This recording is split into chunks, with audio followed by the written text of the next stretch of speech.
Baik, pendengar di mana saja Anda berada, kita lanjutkan obrolan kita malam hari ini dengan tema Revolusi Pendidikan Vokasi Indonesia yang tetap akan dipandu oleh Pak Mus Mulyadi. Silakan Pak.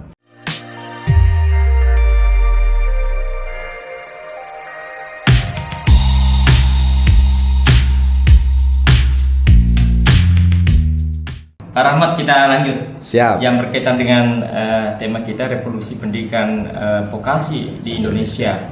Kan ini kan yang nonton di YouTube ini seluruh Indonesia. Siap. Jadi ini wajib kita sampaikan. Siap. Nah, Pak Rahmat, ini kan dulu SMA itu 70%, SMK 30%. 30% betul. Kenapa ini dibalik? Jadi 70% SMK, SMA 30%. Ya, ini pertanyaan menarik. Kenapa? Karena tadi pemerintah kita melalui Kementerian Pendidikan ingin merubah, gitulah ya, merubah struktur mungkin ya pemuda Indonesia yang dulu, gitulah ya, katakanlah mencari kerja, gitu kan ya. Nah sekarang melalui peraturan ini ya justru dibalik sekarang, yang paling banyak itu 70% SMK, 30%-nya SMA.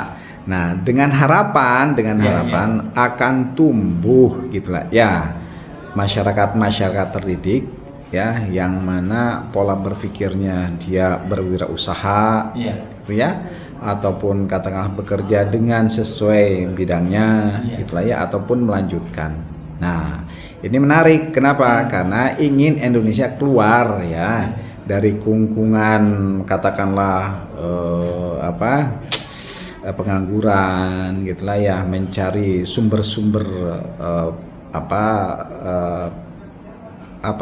bukan pendidikan, sumber-sumber kerja yang baru gitu ya kan. Ya harus dimulai dari pendidikan menengah itu gitu ya.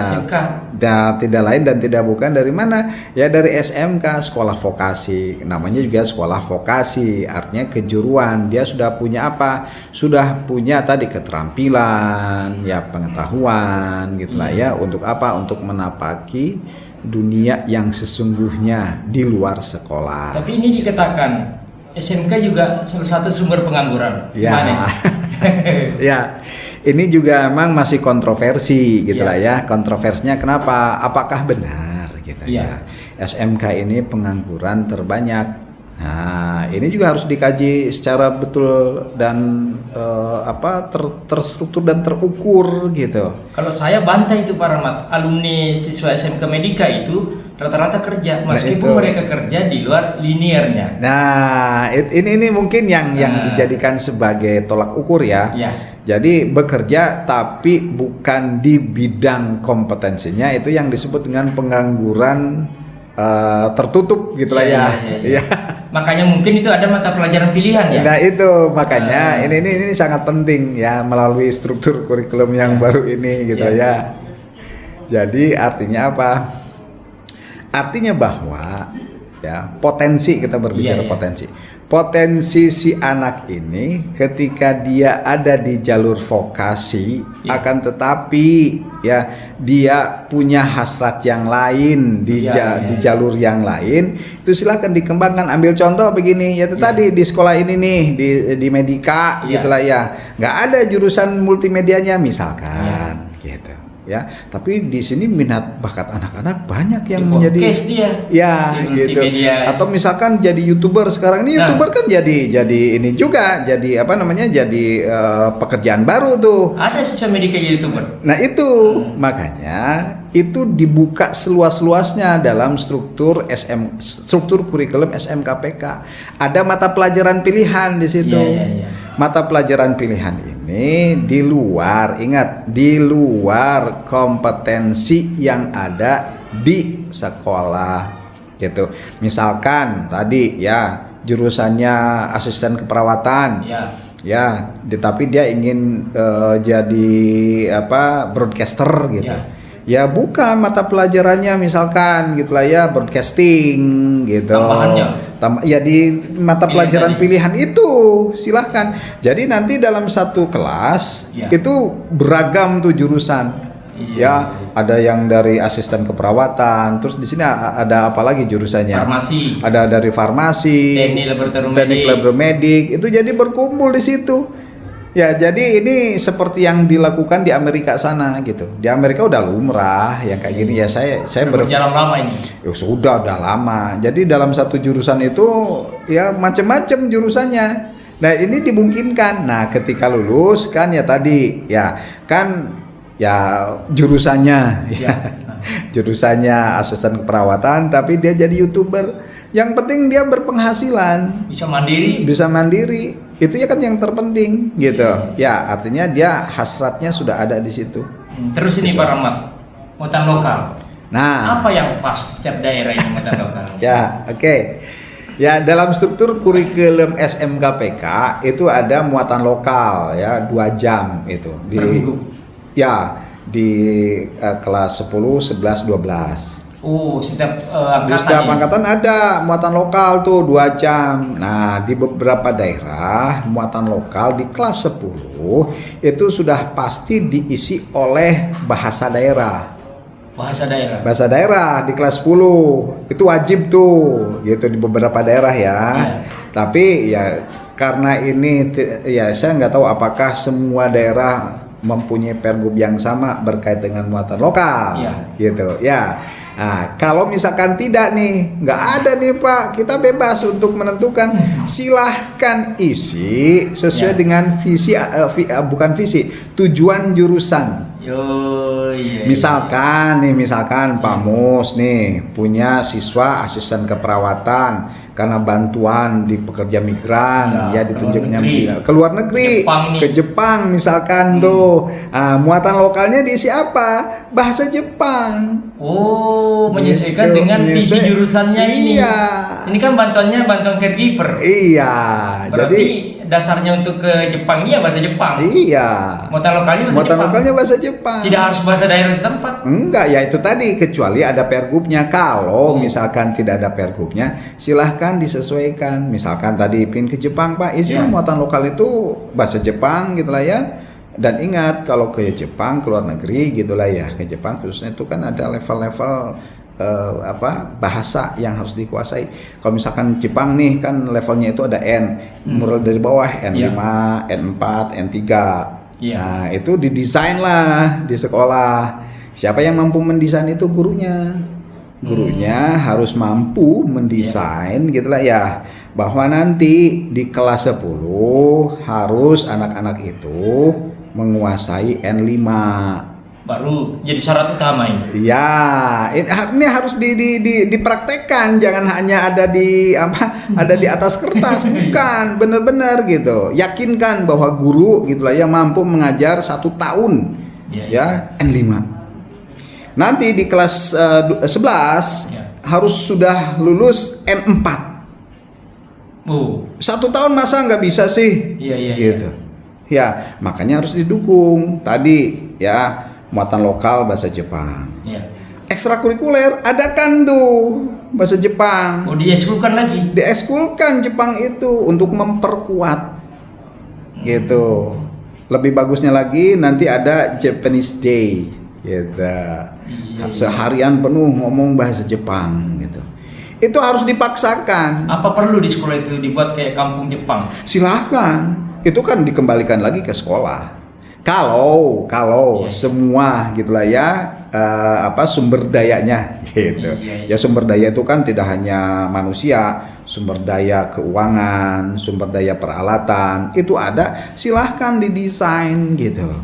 Ya itu untuk menimbulkan tadi gitulah ya hasrat tadi, keinginan si anak untuk bisa berangkat ke sana. Tapi kenapa sih harus ke Jepang, nggak ke Korea misalnya?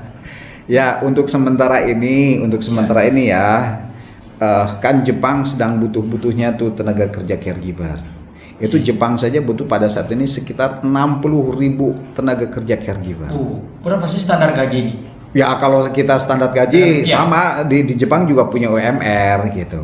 Ya masing-masing daerah berbeda. ya kalau yang sudah saya tahu gitu itu ya mereka tidak melihat level pendidikan. Yang penting kamu bisa apa gitu. Iya. Artinya kan berbicara kompetensi. Benar-benar. Ya, nah, itu kemarin saja kita kirim ke sana ada gaji pertamanya 35 juta. Wih, luar Gaji biasa. pertama itu. Jadi anggota dewan di sini. Ya.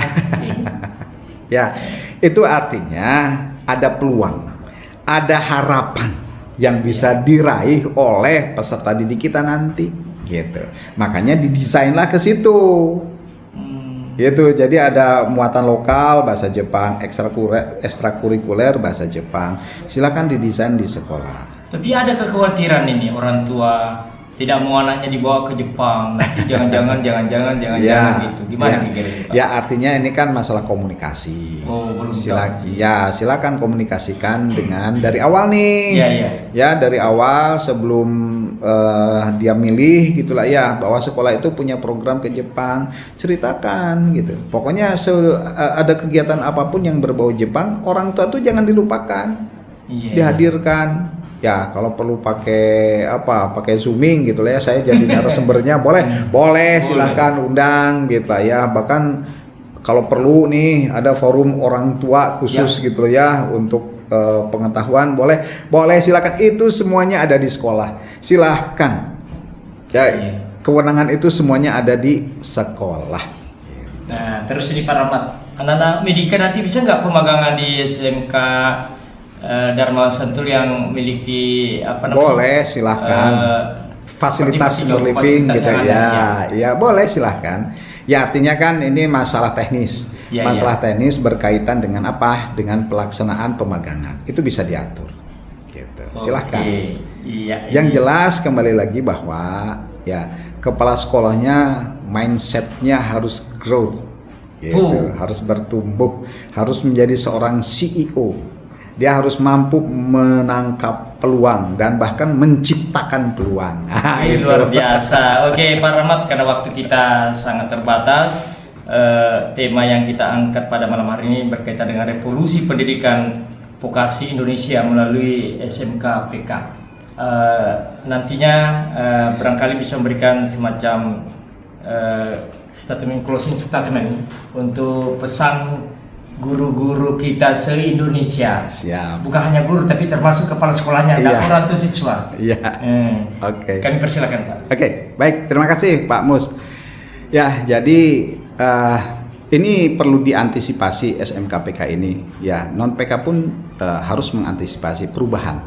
Ya, perubahan pendidikan, perubahan apapun yang ada di sekitar kita itu pasti akan terjadi. Kenapa? Karena yang pasti terjadi itu adalah perubahan. Ya, jadi yang kekal itu adalah perubahan. Nah, perubahan sudah pasti ya diharapkan menuju ke arah yang lebih baik lagi, termasuk dalam proses pendidikan.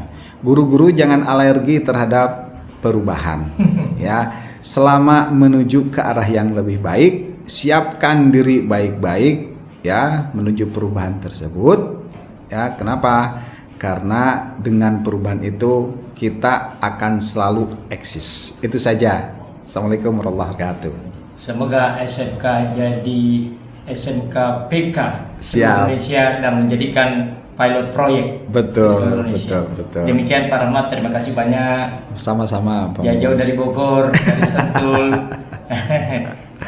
Demikian para pemirsa, para pendengar radio podcast SMK Medika, dimanapun Anda berada.